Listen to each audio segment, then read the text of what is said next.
This story is called The Story. Okay, guys, so I'm getting situated here.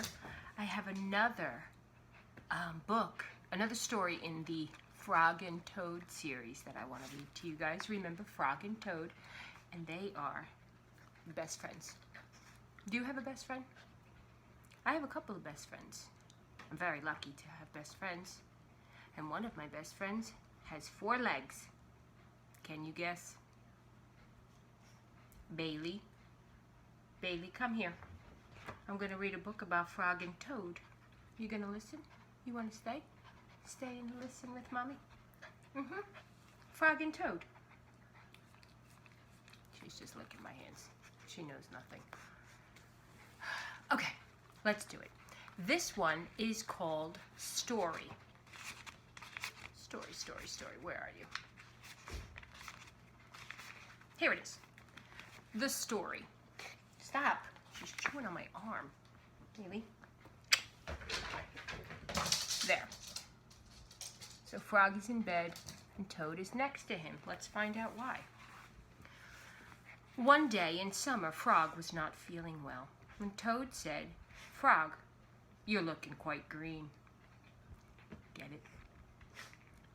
But I always look green, said Frog. I'm a frog.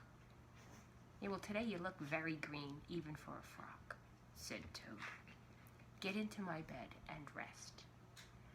Toad made Frog a cup of hot tea. Frog drank the tea and then he said, "Tell me a story while I'm resting." All right, said Toad. Let me think of a story to tell you. Toad thought and thought, but he couldn't think of a story to tell Frog. I will go out on the front porch and I'll walk up and down, said Toad. Perhaps that will help me to think of a story. So Toad walked up and down on the porch for a long time, but he couldn't think of a story to tell Frog. That's Toad, pacing up and down the porch. Then Toad went into the house and he stood on his head. "Why are you standing on your head?" said Frog. "I hope that if I stand on my head, it will help me to think of a story," said Toad.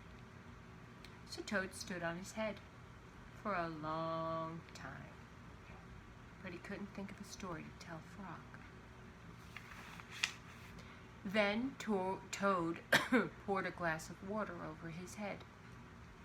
"Why are you pouring water over your head?" asked Frog. "I hope that if I pour water over my head, it will help me think of a story," said Toad. So Toad poured many glasses of water over his head, but he couldn't think of a story to tell Frog. And there's Toad pouring water over his head. Silly Toad. Then Toad began to bang his head against the wall. "Why are you banging your head against the wall?" asked Frog. "I hope that if I bang my head against the wall hard enough, it will help me to think of a story," said Toad. "I'm feeling much better now," said Toad. "No, I'm feeling much better now, Toad," said Frog. "I don't think I need a story anymore."